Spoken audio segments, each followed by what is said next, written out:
সাততলা ফার্স্টটা bedroom একজনের খুন করে মারা গেছে। তো আমার বাচ্চারা মসজিদে মাদ্রাসা ভর্তি করাইছে, ওটা ভালো মাদ্রাসা পড়াশোনা।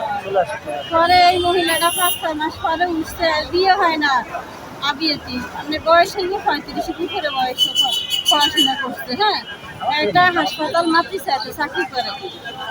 আমি গরু গোস রান্না করলেই ওই ঝগড়া করে, আমরা কাসিম খাই, আপনি ঘিন লাগবেন, আমি কাসিমের লোক আর গরুগুলো তুলনা নেই। আমরা মুসলমানের বাড়ি গরু গোস রান্না হইব, খাইতে পারবো। এরকম আরেকটা মেয়ে সাদিয়া, এই সাদিয়ারও ডাক দিচ্ছে, হের লাগা পারে না। তুমি দেখছো আমি ঝগড়া করি না, নীরবতা। তখন সে কি করছে, প্রতিনিধি করে।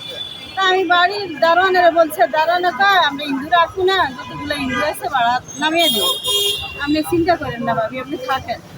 তা আমি গেছি, আপনি বাড়িওয়ালারা বিচার দেন, বাড়িওয়ালার ভাড়া দায়িত্ব নিচ্ছে। ওনারা বলছি যে আমরা মুসলিম, আপনি কেন হিন্দু ভাড়া দিচ্ছেন?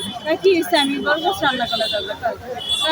আচ্ছা আমি ডাকবো, ওরা নাকি বলছে নেক্সট টাইম এরকম করলে তুমি বাকি করে ফেলে দেবে।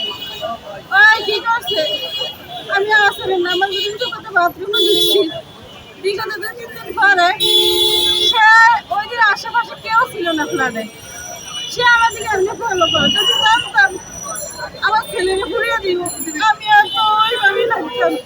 আমি গিয়ে বলছি, বাবা তুমি কোথায় যাও না, কাম আমার কেক দেন, আমি আসলে নামাজ পড়িয়ে দিই, নামাজ রোজাও করি না, নামাজও করি না। আমি দেখি আমার ছেলের গায়ে এমনি ডাইলে দেয়, ফাতিটা কি ছিল জানি না, আল্লাহ জানো হয়ে জানে। আমার ছেলের গরুর মতো যেরকম, গরুর বাটলা যেরকম ছাল উড়িয়া লাইলে যেরকম ওরকম। আমি কে কোথায় আছেন, আমার বাবা শেষ গো, আমরা দাঁড়িয়ে সবাই সিকিউরিটি দিতে আশেপাশে সবাই দেখছে, দোকানদার আশেপাশে, ওই 6 একটা বাড়ি ছিল। বাকি হয়েছে আমি কে হিন্দু মহিলা ঝগড়া করে আমার ছেলের এরকম করছে। পরে পালাম লাগছে, পুলিশ সাথে সাথে ধরে লাগছে, ধরে জল দিছে, মামলা হয়েছে, জামিন আসছে। এখন আমার ফলো করে সে ওই যে এখনো জামিনে বেরিয়ে মাতৃসা হাসপাতালে চাকরি করে। এই দেশে দেখেন, আমি আমার সাথে পুরুষ নাই, সে খুন করে পুরুষ ছেলে অন্তত 100টা নিয়ে আইছে। আপু আরে বিয়ে দিতে হইব, এরে অন্যায় করছে, এরে মারতে বলেন, একটা বাচ্চা ফোড়া দিছে, এই ছবিগুলো ফেসবুকে দেওয়া যায় না, রক্তটা এই বাচ্চাটা ফোড়া দিছে, তারা কি কোনো মায় মাফ করবো? আপনারা বলেন, যদি বলেন তাহলে আমি মাফ করতাম। একটা কোনো মায় মাফ করতো না। আর যদি সন্তান ফোড়া দিত হয় কি মাফ করতো? ওর বিয়ে চিন্তা করে, আর আমার ছেলে জীবনে চিন্তা করলো না, একবার ভাবলো না। সে কত বড় মনুষ্যত্ব, তার কি বুক কাঁপলো না, তার একটু হাত কাঁপলো না, তার একটু যন্ত্রণ। সে আবার মারা অবস্থা, আমার ছেলে ছটফট করে, গরু জমা করলে যেন ছটফট করে, আমার ছেলে ছটফট করে, এটা মনে না আজকাল গাবু। ওই জায়গায় সিসি ক্যামেরা ফুটেজ না, এই জন্য দেখাতে পারতেছি না।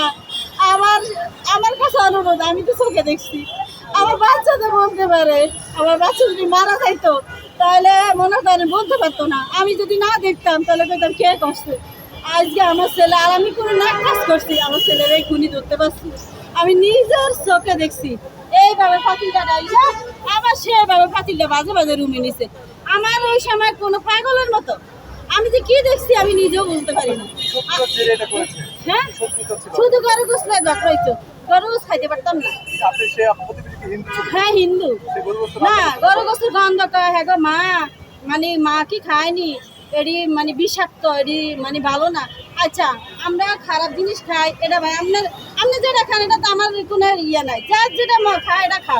কিন্তু আমি গরু গোস খাই দেখে আমার ছেলে কি অপরাধ করছে বলেন? আমার 5 বছর বাচ্চা কি অপরাধ করছে? আমার বাচ্চার তো কোনো অপরাধ নাই, এই কিছু বোঝে বলেন। তুই একটা খাবার দিতে আমি মাইনে নিতাম, তো খাবার দিতে এইরকম মানুষ পড়া দেয় বলেন?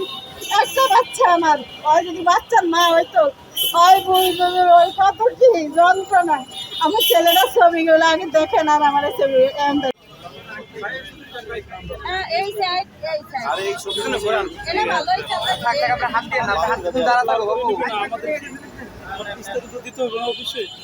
বাবু এদিকে ঘুরো তো, এদিকে ঘুরো।